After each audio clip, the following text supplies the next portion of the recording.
শুভ সকাল আমার প্রিয় পরিবার। তোমরা সবাই কেমন আছো? আশা করি সবাই ভালো আছো, সুস্থ আছো। আমরাও ভালো আছি।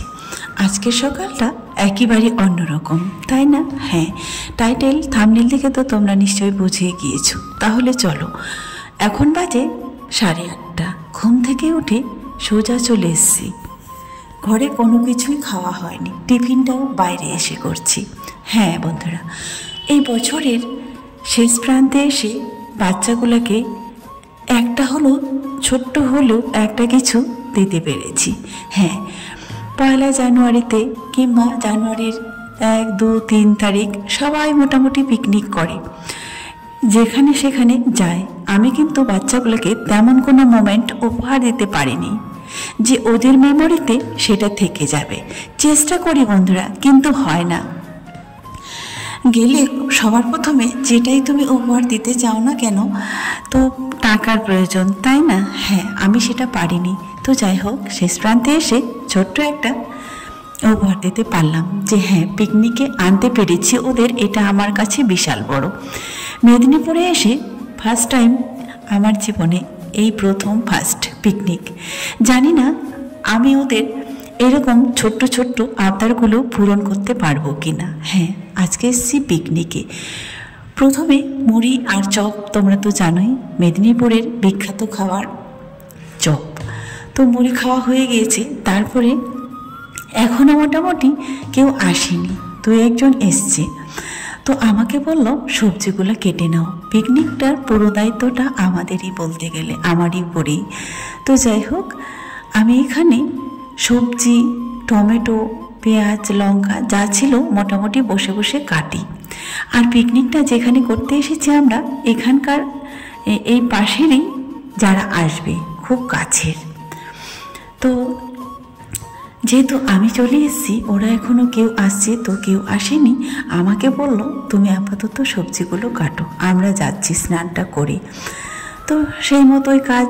তারপরে এই যে দেখো চলে এসছে। আগে থেকে ওদের বলা ছিল এই জায়গাটায় একবারে উনান পর্যন্ত তারা বানিয়ে রেখেছে। হ্যাঁ, সত্যি কথা বলতে জায়গাটার নাম আমিও জানি না, তবে মেদিনীপুরের এখানেরই। তো তারপরে আমি এদিকে কাটাকাটি করছি। একটা কাকিমা এলো আর বলল যে মোটামুটি দেখতে দেখতে ওরা আস্তে আস্তে প্রায় 11টা-12টা বাজতে যাচ্ছে। আমার এদিকে কাটাকাটি কমপ্লিট। তারপরে এই যে ভাইগুলো এসে ভাতটা বসিয়ে দিয়েছে। রান্নাবান্নার কাজ তো আর আমাকে দিয়ে হবে না, তাই না? অনেকজনের রান্না হবে, ভয় লাগে।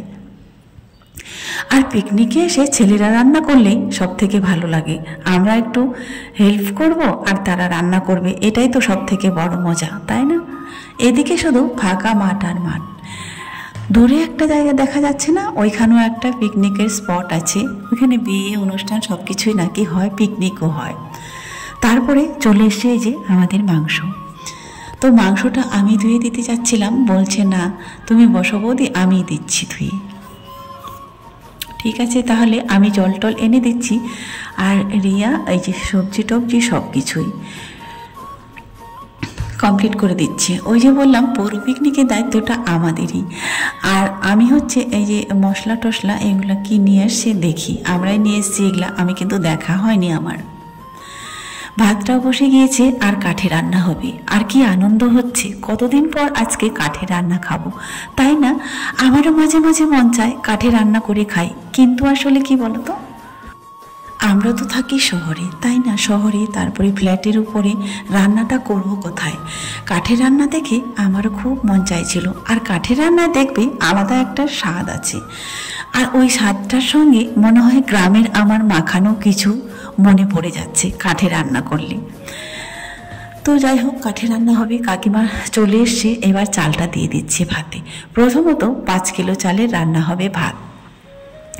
তারপরে আমি বললাম যদি লাগে তাহলে পরে আরও একবার দেওয়া যাবে। কেউ বলছে না না হয়ে যাবে, 20 থেকে 22 জনের মতো আইটেম আছে। আর মাংস আছে মনে হচ্ছে 6 কিলোর মতো। এটা হচ্ছে হ্যাচারি মাংস। আর এই যে এই বাঁধাকপিটা, ভাত এদিকে হচ্ছে, কপি কাটা কমপ্লিট। আর একটা কড়াই আনতে গিয়েছে, না লঙ্কা মনে হয় লঙ্কা, যাই হোক মনে হচ্ছে লঙ্কা মিক্সড করতে গেছে। আসলে পরে আরেকটা উনানে দিয়ে দিব। ধীরে ধীরে সবাই আসছে। কাটাকাটি কমপ্লিট। কাটাকাটি যেহেতু কমপ্লিট, এবার তো আমার কাজ নেই, আমার রান্নার কাজ। তখন ভাবলাম এই মুহূর্তে আমি কয়েকটা ভিডিও করে আসি, কারণ আমার মেন উদ্দেশ্য তো ভিডিও করা, তাই না? হ্যাঁ, আমাদের কন্টেন্ট ক্রিয়েটারদের দেখে মানুষ এমনই ভয় পেত আগে যে হ্যাঁ ও এসছে ভিডিও করবে। এই ভিডিও নিয়ে দিয়ে কত কথা শুনেছি লোকের, আর বলো না।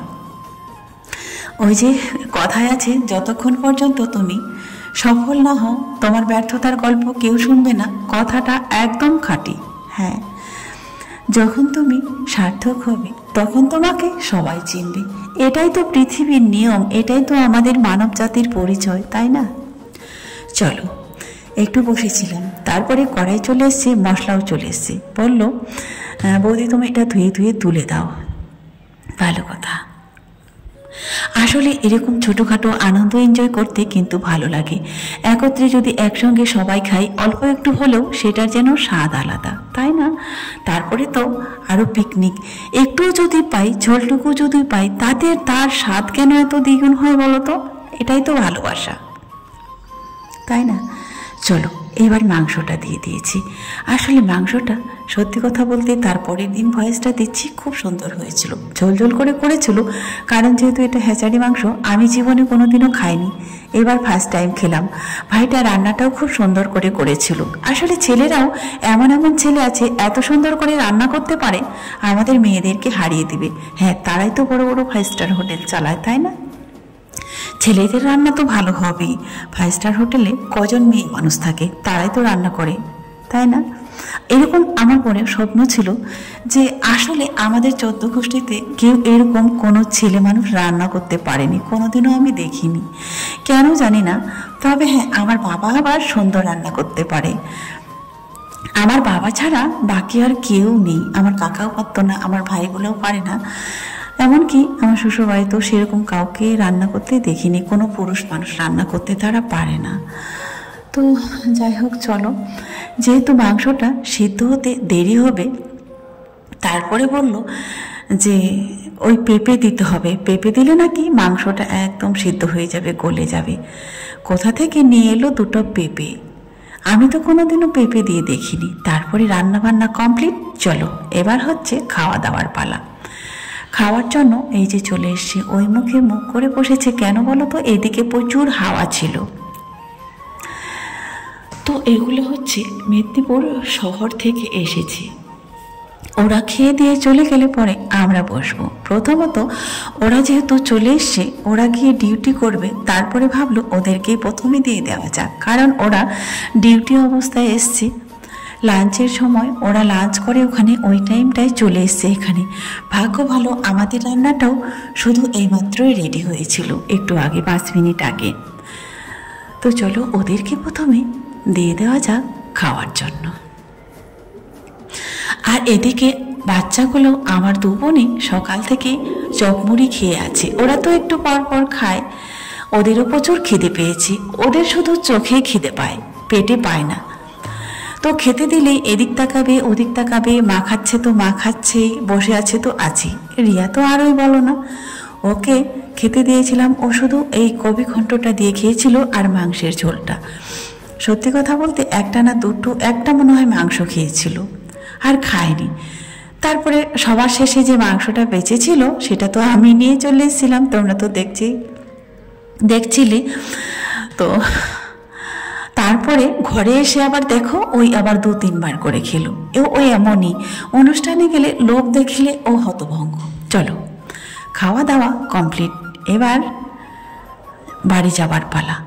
মশলা বোতল যা কিছু বেঁচেছিল সব কিছু নিয়ে এবার আমরা বাড়ির উদ্দেশ্যে। চলো, এবার বাড়ি যাই। যাচ্ছে তো এইমাত্র খাওয়া দাওয়া হলো।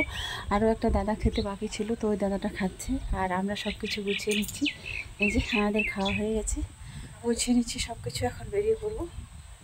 তো 10টায় এসেছিলাম, 9টায় এসেছিলাম, 9টায়, হ্যাঁ পুরো 9টায় এসেছিলাম, বেজে গেলো 3টা। সারাদিন আজকে এখানে চলে গেল, আর নতুন বাড়িতে হচ্ছে যাওয়া হলো না। তো চলো, আমার দুই মেয়ে সকাল থেকে এত আনন্দ করছিল এই পিকনিকের কথা শুনে। কাল রাত থেকেই, আগের দিন রাত থেকেই আমরা পিকনিক যাব। এই যে দেখো, আমার ছোট মেয়ে একটা টিম গঠন করে নিয়েছে। আসলে ও যেখানেই যাক না কেন এমনই করে।